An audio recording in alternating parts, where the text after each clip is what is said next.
T20 world cup నుంచి బంగ్లాదేశ్ జట్టు వైదొలిగింది. ఈ మేరకు ఐసీసీ నిర్ణయం తీసుకున్నట్టు క్రిక్ బజ్ వెల్లడించింది.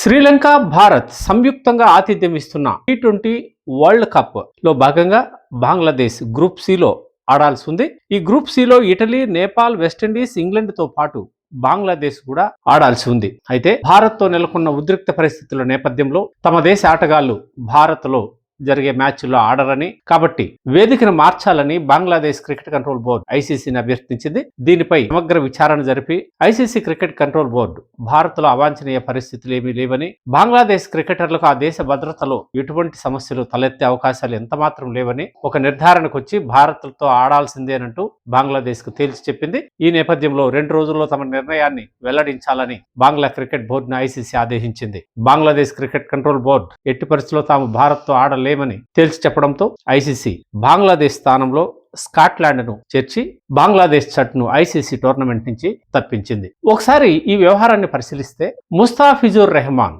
కోల్కతా నైట్ రైడర్స్ తరఫున బంగ్లాదేశ్ ఆటగాడు ఐపీఎల్ కు ఎంపికయ్యాడు.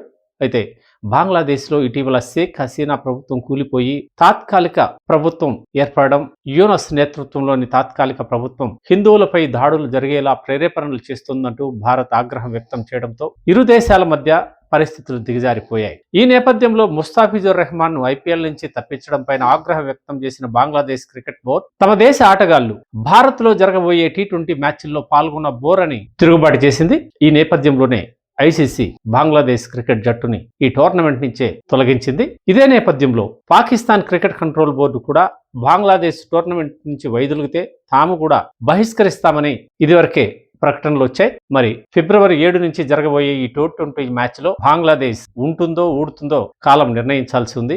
ఏదేమైనా బంగ్లాదేశ్ కు భారత్ లో శాంతి భద్రతల విషయంలో గానీ మరే విషయంలో గానీ ఎటువంటి ఇబ్బందికర పరిస్థితులు ఉండే అవకాశం లేదు. ముఖ్యమైన విషయం ఏమంటే బంగ్లాదేశ్ అనే దేశం ఏర్పడిందే భారతదేశం చొరవతో, భారత సైనికుల ప్రాణ త్యాగంతో అన్న విషయం మర్చిపోయి ప్రస్తుతం అవకాశవాద రాజకీయంతో, ఇస్లామీకరణ పేరుతో మతోన్మాదులు చెలరేగిపోయి అక్కడున్న హిందూ జాతిపై పెద్ద ఎత్తున దాడులు చేసి చివరకు క్రికెట్ లాంటి ఆటలో కూడా రాజకీయాలు చొప్పించి అవాంఛనీయ పరిస్థితులను తీసుకొచ్చారు. ఈ నేపథ్యంలోనే ఐసీసీ టోర్నమెంట్ నుంచి బంగ్లాదేశ్ క్రికెట్ జట్టు వైదొలగడం ఆ దేశ క్రికెట్ కు పెద్ద దెబ్బే అవుతుందని క్రీడా పండితులు వ్యాఖ్యానిస్తున్నారు. బంగ్లాదేశ్ క్రికెట్ జట్టుకు గుర్తింపు ఇచ్చిందే భారత్ చొరవతోనే. ఈ విషయాన్ని కూడా వీళ్ళు మర్చిపోయారు. అయితే బంగ్లాదేశ్ లో ఉన్న ఆ జట్టు క్రికెటర్లు భారత్ లో ఆడేందుకు సుముఖంగా ఉన్నా కొందరు మతోన్మాదుల చేతిలోకి వెళ్లిపోయిన ప్రభుత్వం ఆ జట్టు ఐసీసీ టోర్నమెంట్ నుంచి వైదొలిగేందుకు మూర్ఖంగా వ్యవహరించిందని క్రీడా వర్గాలు వ్యాఖ్యానిస్తున్నాయి.